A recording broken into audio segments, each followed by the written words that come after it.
യേശു ആരിലും വലിയവൻ വലിയവൻ. യേശു യേശു ആരിലും വലിയവൻ വലിയവൻ. ആരിലും വലിയവൻ വലിയവൻ. സൗഖ്യദായകൻ പാപമോചകൻ. സൗഖ്യദായകൻ പാപമോചകൻ. യേശുവേകരക്ഷകൻ. യേശുവേകരക്ഷകൻ. കരുണാമയൻ സ്നേഹഗായകൻ. കരുണാമയൻ സ്നേഹഗായകൻ. യേശു യേശു ആരിലും വലിയവൻ വലിയവൻ. ആരിലും വലിയവൻ വലിയവൻ.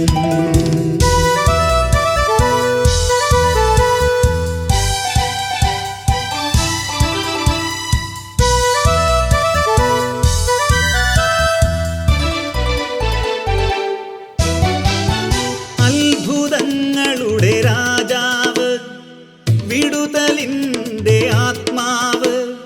അത്ഭുതങ്ങളുടെ രാജാവ്, വിടുതലിൻ്റെ ആത്മാവ്.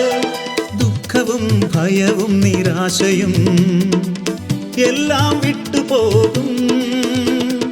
ദുഃഖവും ഭയവും നിരാശയും എല്ലാം വിട്ടുപോകും. യേശു യേശു ആരിലും വലിയവൻ വലിയവൻ. യേശു യേശു ആരിലും വലിയവൻ വലിയവൻ.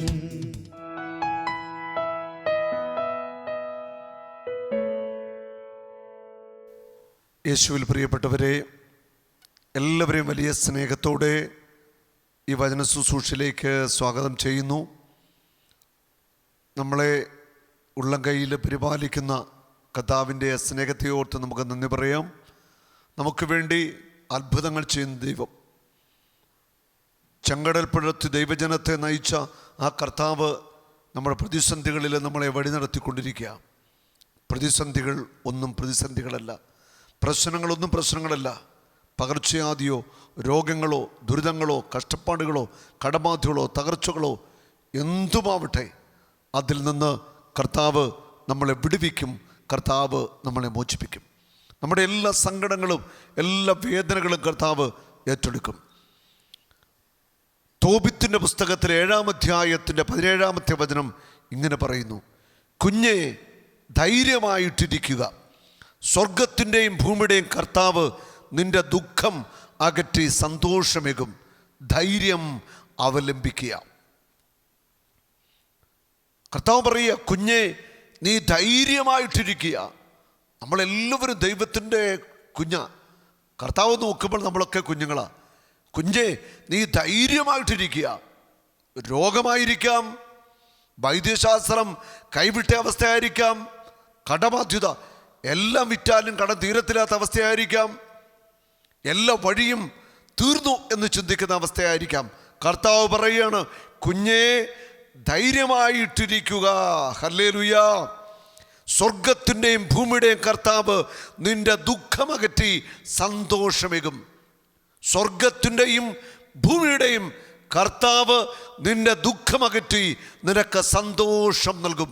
ഉറപ്പാണ്, നിന്റെ ദുഃഖത്തെ കർത്താവ് ഏറ്റെടുക്കും, നിനക്ക് സന്തോഷം നൽകും. ധൈര്യം അവലംബിക്കുക. ധൈര്യം അവലംബിക്കുക. നീ ധൈര്യവാനായിട്ടിരിക്കുക. ഹെബ്രായ ലേഖനം 10:35 പറയുന്നുണ്ട്, നിങ്ങൾ നിങ്ങളുടെ ആത്മധൈര്യം നഷ്ടപ്പെടുത്തരുത്. ജീവിത പ്രതിസന്ധികളിലൂടെ കടന്നു പോകുമ്പോൾ ആത്മധൈര്യം ചോർന്നു പോകരുത്. മനസ്സും അടുക്കരുത്, തോറ്റു കൊടുക്കരുത്. ആത്മാവിൽ കരുത്തും ബലവുമുള്ളവരായി ആത്മധൈര്യത്തോടു കൂടി വേണം നമ്മൾ മുൻപോട്ട് പോകുവാൻ. ലൂക്കാസ് സുവിശേഷം 7-ാം അധ്യായത്തിൽ 11 മുതൽ 17 വരെയുള്ള തിരുവചനങ്ങളിൽ ഹൃദയസ്പർശിയായ ഒരു അനുഭവമുണ്ട്. ഒരമ്മയുടെ കണ്ണുനീരിൻ്റെ അനുഭവം. അവർ വിധവയാ, ഭർത്താവ് മരിച്ചുപോയി. ഒരേ ഒരു മകനേയുള്ളൂ. രോഗം ബാധിച്ചു മകനും മരിച്ചു. ഈ മകൻ്റെ മൃതശരീരം വഹിച്ചുകൊണ്ടുള്ള വിലാപയാത്ര പട്ടണത്തിൻ്റെ വീഥികളിലൂടെ കടന്നു പോകുക. ഒരമ്മയുടെ ജീവിതത്തിൽ എല്ലാം നഷ്ടപ്പെട്ട അവസ്ഥ. സാധാരണ അമ്മമാരാണല്ലോ കൂടുതൽ മക്കൾക്ക് വേണ്ടി കഷ്ടപ്പെട്ടത്. ഉദരത്തിൽ 10 മാസം വഹിച്ചു. എന്തേറെ കഷ്ടപ്പാട് സഹിച്ചാണ് ഒരു കുഞ്ഞിനെ പ്രസവിച്ച് വളർത്തി വലുതാക്കുന്നത്. അപ്പോൾ ഒരമ്മ അനുഭവിക്കുന്ന ത്യാഗങ്ങൾ, വേദനകൾ, നൊമ്പരങ്ങൾ ഒത്തിരി വലുതാണ്. തനിക്ക് ഉണ്ടായിരുന്ന ഒരേ ഒരു മകൻ്റെ ആ മരണം അമ്മയുടെ ജീവിതത്തെ ആകെ തകർത്തു കളഞ്ഞിട്ടുണ്ട്. ഞാൻ പറഞ്ഞു വരുന്നത്, ആ അമ്മ ഹൃദയത്തിൽ അനുഭവിക്കുന്ന വേദന, ഹൃദയത്തിൽ അനുഭവിക്കുന്ന സങ്കടം, തൻ്റെ മകൻ മരിച്ചതോർത്തുള്ള വേദന. ഇന്നത്തെ ദിനപത്രത്തിൽ ഞാൻ വായിച്ച 2 വാർത്തകൾ. ഒന്ന്, ഒരു സഹോദരി അവിഹിതമായിട്ട് ഗർഭം ധരിച്ചു. പ്രസവിച്ച ഉടനെ കുഞ്ഞിനെ ശ്വാസം മുട്ടിച്ചു കൊന്നു, പോലീസ് പിടിച്ച വാർത്ത. മറ്റൊരു വാർത്ത, 1.5 വയസ്സുള്ള തൻ്റെ കുഞ്ഞിനെ കഴുത്തു ഞെരിച്ചു കൊന്ന അമ്മ ഇതാ ജയിൽ ശിക്ഷയ്ക്ക് വിധിക്കപ്പെട്ട് ജയിൽ അടയ്ക്കപ്പെടുന്ന 2 വാർത്തകൾ. ഇന്നത്തെ ദിനപത്രത്തിൽ വായിച്ച വാർത്തയാ. സ്വന്തം കുഞ്ഞുങ്ങളെ നശിപ്പിക്കുന്ന, ഗർഭപാത്രത്തിൽ വെച്ച് നശിപ്പിക്കുന്ന അമ്മമാർ, സ്വന്തം കുഞ്ഞുങ്ങളെ വകവരുത്തുന്ന അമ്മമാർ. നമ്മുടെയൊക്കെ ജീവിതത്തിൽ ഒരുപക്ഷെ ഒരു 20-25 വർഷം ഇങ്ങനൊരു സംഭവം കേൾവി പോലുമില്ല. മനുഷ്യത്വം മരവിച്ച്, ഹൃദയം കഠിനമായ എത്രയോ വേദനിപ്പിക്കുന്ന അനുഭവങ്ങൾ, നമ്മുടെയൊക്കെ കർണപുടങ്ങൾ തകർന്നു പോകുന്ന, വേദനിക്കുന്ന, നൊമ്പരപ്പെടുത്തുന്ന ഭീകര സംഭവങ്ങൾ ലോകത്തിൽ മൊത്തം നടന്നുകൊണ്ടിരിക്കുക. ഒരമ്മയ്ക്ക് തൻ്റെ കുഞ്ഞിനെ എങ്ങനെയാണ് ഇങ്ങനെ കൊല്ലുവാനായിട്ട് സാധിക്കുന്നത്? കത്തോലിക്ക സഭ ഒത്തിരിയേറെ സ്നേഹിക്കുന്ന, ബഹുമാനിക്കുന്ന, ജീവിച്ചിരുന്നപ്പോൾ തന്നെ വിശുദ്ധനെന്ന് ഹൃദയത്തിൽ സ്നേഹിച്ച വലിയ ഒരു വ്യക്തിത്വമാണ് വിശുദ്ധ ജോൺ പോൾ II.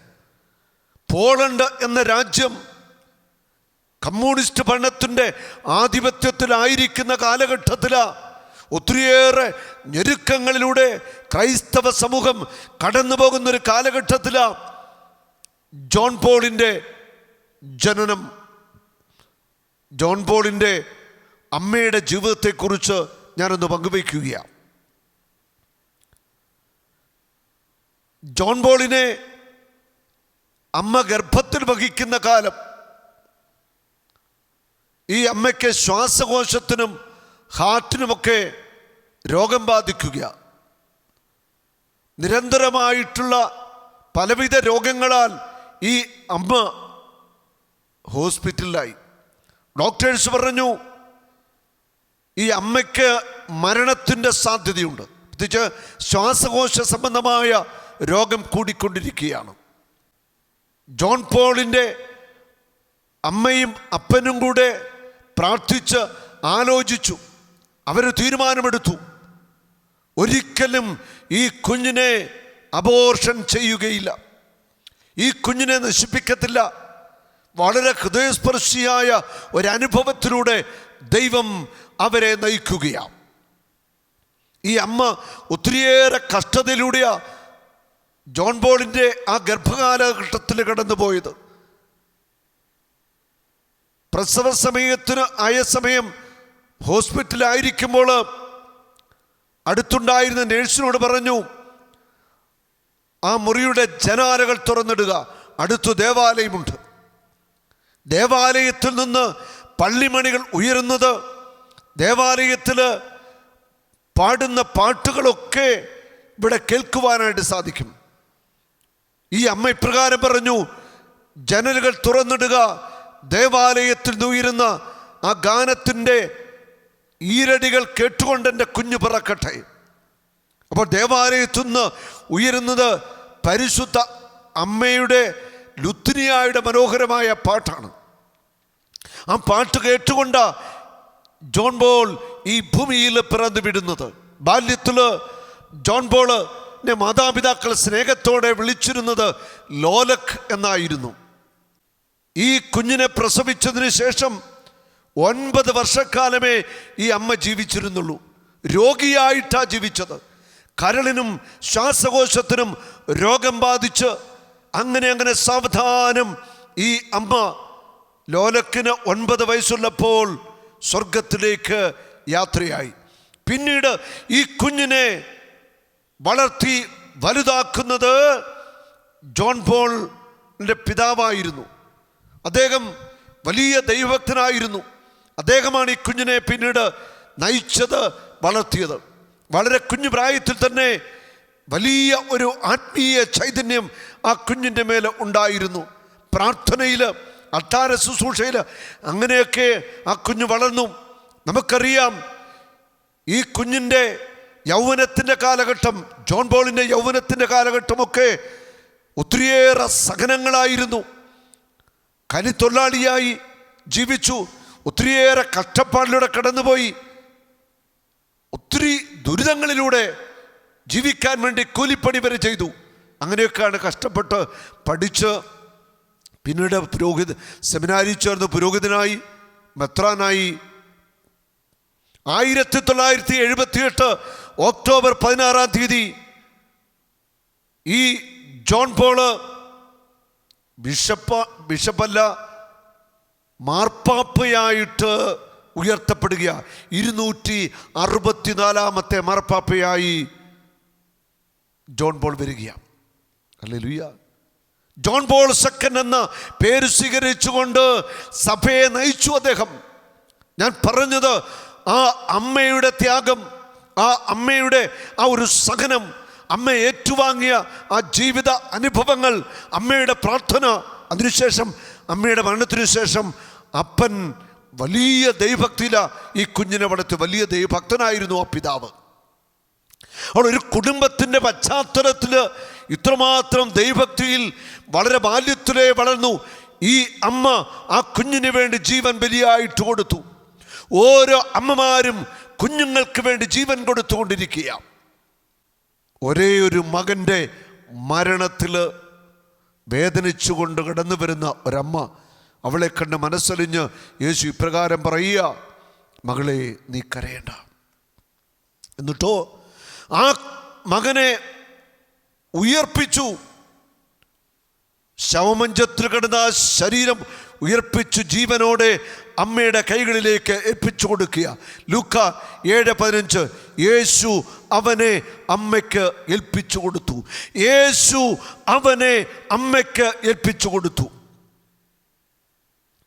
നഷ്ടപ്പെട്ടു പോയ മകനെ ജീവനോടെ അമ്മയുടെ കരങ്ങളിലേക്ക് ഏൽപ്പിച്ചു കൊടുക്കുന്ന യേശു.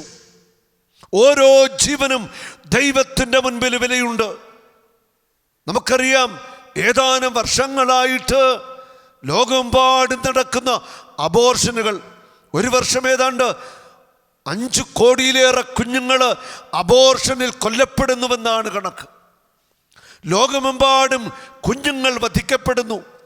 അമ്മമാര് ഗർഭത്തിൽ വെച്ച് കുഞ്ഞുങ്ങളെ കൊല്ലുന്നു. നിഷ്കളങ്കരായ കുഞ്ഞുങ്ങൾ എത്രമാത്രമാണ് ലോകമെമ്പാടും വധിക്കപ്പെടുന്നത്. ഇതൊരിക്കലും സംഭവിക്കാൻ പാടില്ല. ഒരു കുഞ്ഞിൻ്റെ വില നമുക്ക് തിരിച്ചറിയണമെങ്കിൽ മക്കളില്ലാത്ത ദമ്പതികളോട് ചോദിച്ചാൽ ഒരു കുഞ്ഞിൻ്റെ വില എത്ര മാത്രമെന്ന് നമുക്ക് മനസ്സിലാകും. അവർക്കറിയാം ഒരു കുഞ്ഞിൻ്റെ വില. ഹോസിയയുടെ പുസ്തകത്തിൽ 9-ാം അധ്യായത്തിൻ്റെ 14-15 വചനങ്ങൾ, കർത്താവേ അവർക്ക് കൊടുക്കുക, അങ്ങ് എന്തു കൊടുക്കും? അവർക്ക് അലസിപ്പോകുന്ന ഗർഭപാത്രവും വരണ്ട സ്ഥലങ്ങൾ നൽകും. അലസിപ്പോകുന്ന ഗർഭപാത്രം, വരണ്ട സ്ഥലങ്ങൾ ഞാൻ അവർക്ക് കൊടുക്കും. അവരുടെ അകൃത്യങ്ങളെല്ലാം ഗിൽഗാലിൽ ആരംഭിച്ചു. അവിടെ വെച്ച് ഞാൻ അവരെ വെറുക്കാൻ തുടങ്ങി.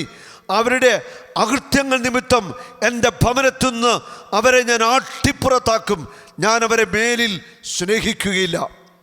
അബോർഷൻ ചെയ്യിച്ചവര്, അതിന് കൂട്ടുന്നവര്, ജീവനെ നശിപ്പിച്ചവരൊക്കെ ഓർത്തോ, നിങ്ങൾ ദൈവത്തിൻ്റെ സ്നേഹത്തിൽ നിന്ന് പുറത്താണ്. അനുതപിക്കുക. ജീവൻ നശിപ്പിച്ചവർ പശ്ചാത്തപിക്കുക. ദൈവസന്നിധിയിൽ കണ്ണുനീരൊഴുക്കുക. 1 യോഹന്നാൻ 3:15 പറയുന്നുണ്ട്, സഹോദരനെ വെറുക്കുന്നവൻ കൊലപാതകിയാണ്. നമ്മുടെ മനസ്സിൽ വെറുപ്പുണ്ടോ? കൊലപാതകത്തിന് തുല്യമായ പാപത്തിലാണ് നമ്മൾ ജീവിക്കുന്നത്. അത്ര ഗൗരവത്തിലാണ് വചനം പറയുന്നു. അപ്പോൾ ഒരു ജീവനെ ഗർഭപാത്രത്തിൽ വെച്ച് കൊല്ലുക, പിറന്നു വീണൊരു കുഞ്ഞിനെ കൊല്ലുക, എത്ര വലിയ അപരാധമാണിത്. എത്രയോ രാജ്യങ്ങളിലാ ബോംബ് സ്ഫോടനങ്ങൾ നടക്കുന്നു. ഫിലിപ്പീൻസിൽ ബോംബ് സ്ഫോടനം, അനേകർ മരിച്ചിരിക്കുന്നു. ചാവേറാക്രമണം, നിരപരാധികൾ വധിക്കപ്പെടുക. ഈ നിഷ്കളങ്ക രക്തത്തിനൊക്കെ ഇത് ചെയ്യിച്ചവരൊക്കെ ദൈവസന്നിധിയിൽ കണക്ക് കൊടുക്കേണ്ട ഒരു സമയം വരും. മാറ്റമില്ല. അതുകൊണ്ട് ജീവനെ നമ്മൾ പരിപാലിക്കണം, ജീവനെ നമ്മൾ സംരക്ഷിക്കണം. ജീവനെതിരായിട്ടുള്ള ഒരു കാര്യങ്ങൾക്ക് നമ്മൾ കൂട്ടുനിൽക്കാനായിട്ട് പാടില്ല. അത് ഗൗരവമേറിയ പാപം തന്നെയാണ് ജീവനെ നശിപ്പിക്കുന്നത്. എസെക്കിയേൽ പ്രവാചകന്റെ പുസ്തകത്തിൽ 16-ാം അധ്യായത്തിൽ 1 മുതലുള്ള തിരുവചനങ്ങൾ ഇങ്ങനെ പറയുന്നു. എസെക്കിയേൽ പ്രവാചകന്റെ പുസ്തകം 16-4-5 വചനങ്ങൾ. നീ ജനിച്ച ദിവസം നിന്റെ പൊക്കിൾക്കൊടി മുറിച്ചിരുന്നില്ല. കാരണം പൊക്കിൾക്കൊടി പോലും മുറിച്ചില്ല, അതിനു മുമ്പേ വലിച്ചെറിഞ്ഞു. പൊക്കിൾക്കൊടി മുറിക്കാൻ പോലും അവസരം കിട്ടിയില്ല. നിന്നെ കുളിപ്പിച്ച് ശുദ്ധി വരുത്തിയില്ല. ദേഹത്ത് ഉപ്പ് പുരട്ടുകയോ പിള്ളക്കച്ചയിൽ പൊതിയോ ചെയ്തില്ല. അതിദാരുണമായിട്ട് അബോർഷനിൽ കൊല്ലപ്പെടുന്ന കുഞ്ഞുങ്ങൾ അമ്മയുടെ ഗർഭപാത്രത്തിൽ വെച്ച് അതിക്രൂരമായിട്ട് കൊന്നിട്ട് പുറത്തേക്കെടുക്കുകയാ കുഞ്ഞുങ്ങളെ. എത്ര ക്രൂരമാണിത്! ഈ കുഞ്ഞിൻ്റെ നിഷ്കളങ്ക നിലവിളി ദൈവസന്നിധിയിലുണ്ട്. അബോർഷൻ ചെയ്യിച്ചവരെ അനുതപിക്കുക, കരഞ്ഞു നിലവിളിച്ചു പ്രാർത്ഥിക്കുക. കർത്താവേ, ഞങ്ങളെ ശിക്ഷിക്കരുതേ. ഇവയിൽ ഒന്നെങ്കിലും ചെയ്യാൻ ആർക്കും ദയ തോന്നിയില്ല. ആർക്കും ദയയില്ലായിരുന്നു. ഗർഭത്തിലുള്ള കുഞ്ഞിനെ കൊല്ലുവാൻ ആർക്കും മടിയിലായിരുന്നു. ദയ കാണിച്ചില്ല നിങ്ങൾ. ജനിച്ച ദിവസം തന്നെ നീ വെറുക്കപ്പെടുകയും വെളിം പ്രദേശത്ത് ഉപേക്ഷിക്കപ്പെടുകയും ചെയ്തു. വെളിം പ്രദേശത്ത് ഉപേക്ഷിക്കപ്പെട്ട, അതിദാരുണമായിട്ട് വലിച്ചെറിയപ്പെട്ട എത്രയോ കുഞ്ഞുങ്ങൾ, എത്രയോ അനാഥ ബാല്യങ്ങൾ ലോകമെമ്പാടുമുണ്ട്. അവരെ ഓർത്തൊന്ന് കരയുവാൻ, അവർക്ക് വേണ്ടി ഒന്ന് പ്രാർത്ഥിക്കുവാൻ നമുക്ക് മനസ്സ് കാണിക്കണം. ജീവന് വലിയ വിലയുണ്ട്. ജീവനെ ഒരിക്കലും നശിപ്പിക്കരുത്. ജീവനെ നശിപ്പിച്ചവർ കണ്ണുനീരോടെ ദൈവസന്നിധിയിൽ മാപ്പ് ചോദിക്കുക, പ്രാർത്ഥിക്കുക. ജീവൻ്റെ വില അത്ര വലുതാണ്. ജീവനെ വഹിക്കുന്ന ഒരമ്മയുടെ വില അതും ഒത്തിരി വലുതാണ്. ജീവനെ പരിപാലിക്കാൻ കഷ്ടപ്പെടുന്ന ഒരപ്പൻ്റെ വിലയും അത് ഉന്നതമാണ്. നമുക്ക് ഒരു നിമിഷം പ്രാർത്ഥിക്കാം. കർത്താവായ യേശുവേ, കരുണയുടെ കരം നീട്ടണമേ. അബോർഷൻ ചെയ്ത സഹോദരിമാർക്ക് മാപ്പ് കൊടുക്കണമേ. വധിക്കപ്പെട്ട കുഞ്ഞുങ്ങൾ, അബോർഷൻ കൊല്ലപ്പെട്ട കുഞ്ഞുങ്ങളുടെ ആത്മാക്കളുടെ മേൽ കരുണയായിരിക്കണമേ. യേശുവേ, അങ്ങയുടെ അനന്ത കരുണ ചൊരിയണമേ. ലോകത്തിൽ ലക്ഷക്കണക്കിന് കോടിക്കണക്കിന് കുഞ്ഞുങ്ങൾ വധിക്കപ്പെടുന്നു. സ്വർഗം തുറക്കണമേ. കർത്താവേ, എത്രയോ നിരപരാധികളാണ് വധിക്കപ്പെടുന്ന ഭൂമിയിൽ. കരുണയായിരിക്കണമേ. ഞങ്ങളുടെ ലോകത്തിൻ്റെ മേൽ കരുണയായിരിക്കണമേ. അബോർഷൻ ചെയ്തവരുടെ മേൽ, ചെയ്യിച്ചവരുടെ മേൽ, അതിന് കൂട്ടുന്നവരുടെ മേൽ അങ്ങയുടെ കരുണ ഒഴുകട്ടെ. യേശുവേ, അങ്ങ് കരുണയോടെ അനുഗ്രഹിക്കണമേ. മക്കളില്ലാത്ത ദമ്പതികളെ അനുഗ്രഹിക്കണമേ. സങ്കീർത്തനം 113:9 പന്തിക്ക് ഞാൻ വസതി നൽകും, മക്കളെ നൽകി അനുഗ്രഹിക്കും. മക്കളില്ലാത്ത ദമ്പതികൾക്ക് മക്കളെ കൊടുത്ത് അനുഗ്രഹിക്കണമേ. വന്ധ്യമായിരിക്കുന്ന ഗർഭപാത്രങ്ങളിൽ കുഞ്ഞുങ്ങൾ പിറക്കട്ടെ. യേശുവേ, അങ്ങയുടെ നാമത്തിൽ പ്രാർത്ഥിക്കുന്നു, അനുഗ്രഹിക്കണമേ. ആമേൻ. നമുക്ക് അനുഗ്രഹിക്കപ്പെട്ട ഒരു സാക്ഷ്യം കേൾക്കാം. കാരണം കുഞ്ഞുങ്ങൾ ദൈവത്തിൻ്റെ ഏറ്റവും വലിയ ദാനമാണ്. കുഞ്ഞുങ്ങളെ ദൈവം ഒത്തിരി സ്നേഹിക്കുന്നുണ്ട്. ഈ കുഞ്ഞിനെ കർത്താവ് ഈ മകൾക്ക് ദാനമായിട്ട് നൽകിയതാണ്. 3-ാം മാസം അബോർഷൻ ചെയ്യണമെന്ന് പറഞ്ഞിരുന്ന കുഞ്ഞാണ്. ഈ കുഞ്ഞിന് ആ അവസ്ഥയിൽ ഈ മകൾ വാടി കൺവെൻഷൻ നടക്കുമ്പോൾ കണ്ണുനീരോടെ എൻ്റെ അടുക്കൽ വന്ന് ആ വിഷമമൊക്കെ പറഞ്ഞു പ്രാർത്ഥിച്ചു. അത്ഭുതം ദൈവം ചെയ്തു. ആ സാക്ഷ്യം കേൾക്കാം. എൻ്റെ പേര് മാഗ്ലിൻ. ഞാൻ തങ്കശ്ശേരി നിന്നാണ് വരുന്നത്.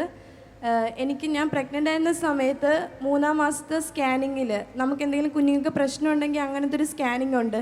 അപ്പോൾ അത് ചെയ്താമെന്ന് ഡോക്ടർ പറഞ്ഞു. അങ്ങനെ ചെയ്തപ്പോഴത്തേക്കും മോൾക്ക് ഹോർമോൺ ഇൻബാലൻസ് ഉണ്ട്. എന്നുവെച്ചാൽ ജനിക്കാൻ പോകുന്ന കുട്ടിയെന്ന് വെച്ചാൽ ഡൗൺ സിൻഡ്രം ആ ഒരു ഡിസീസ് വരും. കാരണം നോർമൽ ചിൽഡ്രൻ്റെ കണക്കല്ല, എന്നുവെച്ചാൽ മെൻ്റലി റിട്ടാർഡഡ് ആയിട്ടുള്ള ഒരു കുഞ്ഞായിരിക്കും ജനിക്കുന്നതെന്ന് പറഞ്ഞു. അപ്പോൾ ഡോക്ടർ പറഞ്ഞു നമുക്ക് അബോർഷൻ ചെയ്ത് കളയാം, വേറെ നിവൃത്തിയില്ല, കാരണം നമുക്കത് അങ്ങനെയുള്ള കുഞ്ഞിനെ വേണ്ടാന്ന് പറഞ്ഞു. അപ്പം ഞങ്ങൾക്ക് ആദ്യത്തെ ആയതുകൊണ്ട് എനിക്കും വിഷമമായിരുന്നു. അയ്യോ അബോർഷൻ എന്നൊക്കെ പറയുമ്പം ഭയങ്കര പേടിയൊക്കെ ആയിരുന്നു. ആ സമയം ഭയങ്കര അങ്ങ് വിഷമിച്ച് അങ്ങ് ഇരിക്കുന്ന സമയത്താണ് 2016 സാബു ബ്രദറിൻ്റെ ധ്യാനം വരുന്നത്. അവിടെ വാടി കൺവെൻഷനായിരുന്നു.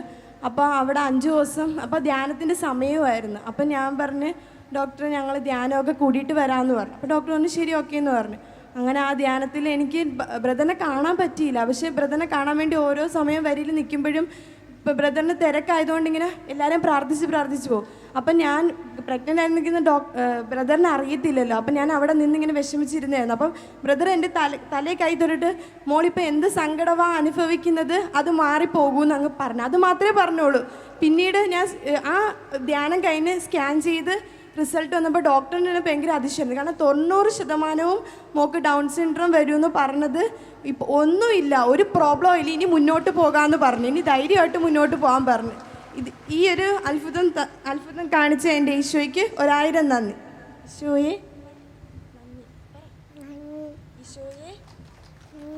നന്ദി പറ. ഹല്ലേലൂയ. നോക്കുക ഈശോയുടെ ആ വലിയ സ്നേഹം. ഡൗൺ സിൻഡ്രോമാണ്. 3-ാം മാസം അബോർഷൻ ചെയ്തെന്ന് പറഞ്ഞ കുഞ്ഞിനെ പൂർണ്ണ ആരോഗ്യത്തോടെ യേശുവൾക്ക് കൊടുത്തു. 5 ദിവസത്തെ കൺവെൻഷൻ കൂടിയല്ലേ, അവിടുത്തെ 5 ദിവസത്തെ വാടി കൺവെൻഷൻ കൂടി.